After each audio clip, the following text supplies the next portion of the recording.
Hi everyone, this is the second time I'm recording this, and I'm sorry that it's a bit late, but this is like emergency conversation. I don't know why, but it's happening right now, it's relevant right now, and my brain is thinking about it right now. So this is when you're gonna get all of my thoughts on this trailer at this point in time when it all happened, and my prediction for where this movie is going. And I predict that this potentially might be the worst Spider-Man movie we've ever seen, but it's gonna make well over $1 billion easy, and I wanna talk to you about why. I've never been so mixed on a movie trailer before. I'm seeing all the fan service and things that I've always wanted to see in the cinema on the Raimi films that I grew up loving, but I was too young to go to the cinemas to see. I was like 2 when the first Spider-Man came out, and then when Spider-Man 2 came out I was 4. I was too late. So I'm seeing all these things that I absolutely love around a Spider-Man that I'm not crazy about, and a director who I think does a disservice to the character. Before I keep going,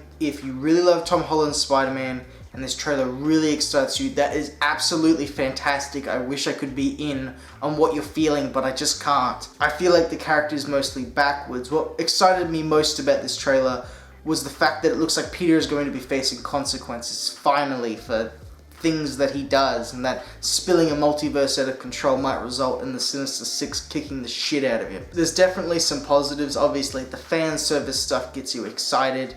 Alfred Molina as Doc Ock here, I'm praiseful and thankful that it is not the exact Alfred Molina Doc Ock from Spider-Man 2. Let me explain what I mean. He's a version that's a slight deviation compared to what he was in Spider-Man 2. Maybe it's a universe where Otto Octavius won. A good way of explaining it is like me clapping, and there's a universe where I didn't clap there, and the universes are so similar, there's just a slight deviation. That's how minuscule the variance can be, and that this is a variant off of that.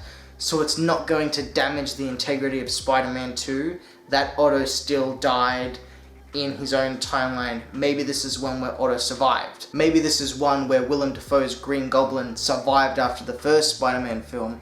Everything that happened to Otto ends up happening regardless of Spider-Man's involvement, and it's just a world where these villains rule. That's what I've gathered, and that's a positive for me. It's not going to damage the integrity of what I consider the best Spider-Man movies, but that also presents problems. If that's not the Otto Octavius that we know, and it's a variant on him, there's no point to even cast Alfred Molina. It's not the same character anymore. He's there purely for fan service, but it's fan service that you're not going to receive because it's not that version. He's gonna act different or do things differently. I very much think it's a slight deviation on Raimi's universe because Otto's arms are the same, the pumpkin bomb looks the same, it's Willem Dafoe's laugh. I pray to God that I am thinking on the right train of thought and that it's not that exact universe, because then you are damaging those films and I'm going to get mad. So you've got all the people that love Tom Holland, they're gonna go see this movie anyway. The last movie made over $1 billion easy. You're gonna also have Andrew Garfield here and Sam Raimi, so you're bringing all those fan bases. That's why I think that this movie is easily going to make $1 billion. It's gonna be a massive movie. I think it's gonna potentially be the most hated Spider-Man movie for all 3 sides of that pool, because there is 2 ways that this movie goes without a third option. Way 1 is you have it completely Tom Holland based, and it's all about Doctor Strange and stuff, and then the last second you shoehorn in this other multiverse stuff, and it's not even confirmed if we're getting Andrew Garfield or Tobey Maguire. You've got fan speculation and hype out of control to just then realize, oh hang on, they're ham-fisted in the last 2 minutes, and I'm very disappointed with that.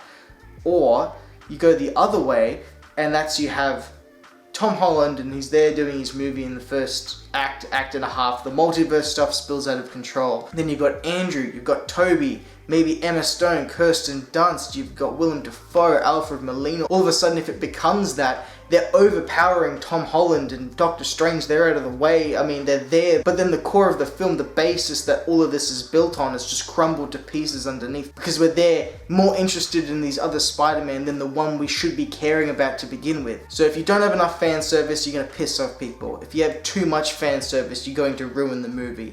There's no way that this movie wins. There is like a 2% chance that this works, that we get a very healthy balance of these other characters and them having their moments while it's still being about Tom. People are so excited to see, oh my god, it's the villains from the Sam Raimi trilogy, and maybe Tobey Maguire is going to show up, that they're not stopping to think that maybe they could have Tobey Maguire be killed and him dying in Tom's arms and him telling Tom, "You're the real Spider-Man, you go out there and beat Otto and do all the things I can't." And the Raimi fan base, I love them. They're some of the funniest guys there are.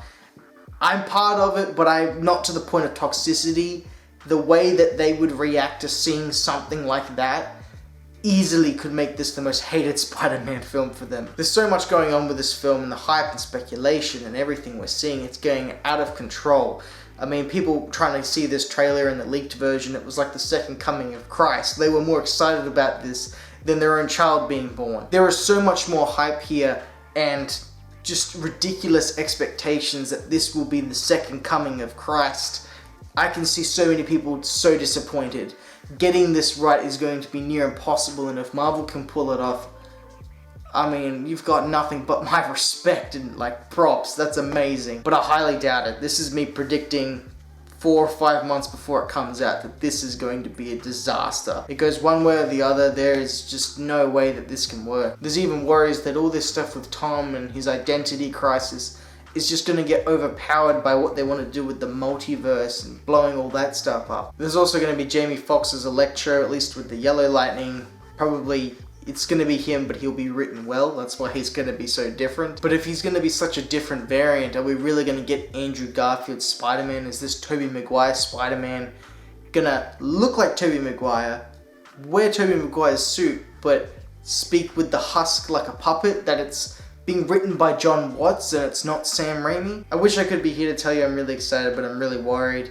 I will go and see it because I'm a fucking sucker for this shit and I love Sam Raimi's Spider-Man movies, so God, I'm worried, man. I don't want him to damage the integrity of those old films and I don't want them to fuck the characters. I guess my problem is not that this can't be done, but more that I don't have faith in John Watts and Marvel to pull this off the correct way. I've placed my faith in Kevin Feige to get Spider-Man right in this universe before.